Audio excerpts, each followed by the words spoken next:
এই মুহূর্তে দেখতে পাচ্ছেন, আরে গেল না, স্টপটা গেল তো দিকে। 55-704 কাটিহার মালদা কোট প্যাসেঞ্জার। অতিরিক্ত ভিড়ের কারণে আজকে দেখেন ট্রেন থেকে একজন বয়স্ক মহিলা, প্রায় 45 থেকে 50 বছর বয়স হবে, এরকম একজন বয়সের মহিলা মালাহার স্টেশনে গেট থেকে খুলে হাত ফসকে হোক যেভাবে পড়ে গিয়েছে, পড়ে সরাসরি রেল লাইনের চাকার উপরে পড়ে এখন, তারপরে অর্ধেক হয়ে গেছে। দেখানোর মতো না। এই যে মহিলা, আর এই যে দেখেন 55-704 Katihar Malda court passenger. 10 minute হয়ে গেল মালাহার স্টেশনে ট্রেন এভাবেই দাঁড়িয়ে আছে।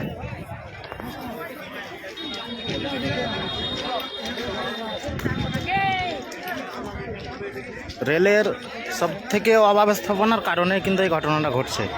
ট্রেনের কোচ সংখ্যা দিন দিন কমাচ্ছে, ফলে ভিড়, মানুষকে সেভাবেই চড়তে হচ্ছে এই একই ট্রেনে। আগে ট্রেনের কোচ থাকতো 12টা, আজকে দেওয়া হয়েছে মাত্র 7টা কোচ। তাহলে ভিড়টা অতিরিক্ত হওয়ার কারণে একজন মহিলা আজকে গেট থেকে হাত ছুটে ফসকে পড়ে গিয়েছে। এই যে দেখেন, ছবি যেহেতু দেখানোর মতো না তাই দেখাচ্ছি না।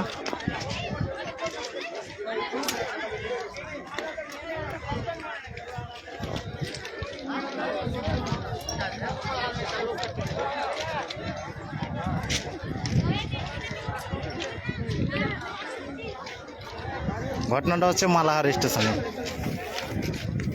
মালাহার স্টেশনে এখন কাটিহার মালদা কোট প্যাসেঞ্জার এই ট্রেন।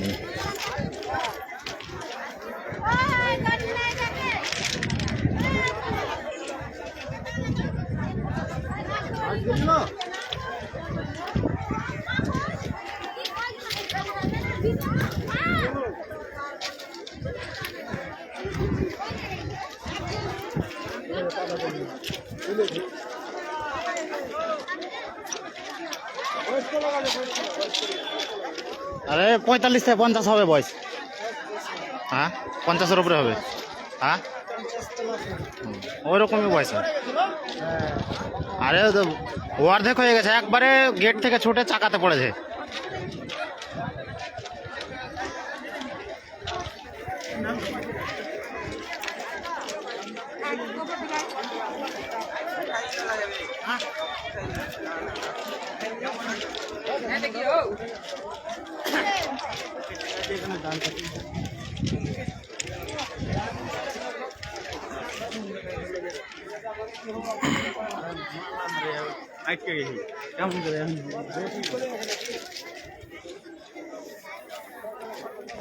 রেলের এই অব্যবস্থাপনা কিন্তু প্রায় 6 মাস থেকে চলছে। কোচ সংখ্যা কমিয়ে দেওয়া, ট্রেন ক্যান্সেল করা, ইচ্ছা মতো ট্রেন ক্যান্সেল করছে, কোচের সংখ্যা কমাচ্ছে, যার ফলে মানুষকে সেই রকম ভিড় ঠেলেই গাড়িতে উঠতে হচ্ছে। আজকে এমন একটা দুর্ঘটনা ঘটালো, এর দায় কি রেল কর্তৃপক্ষ নেবে? আপনারা এবার দেখেন, আজকে এত বড় একটা দুর্ঘটনা। জানি না ওই বয়স্ক মহিলাটা ওর আত্মীয় স্বজন কেউ এখানে হাজির হয়েছে কিনা।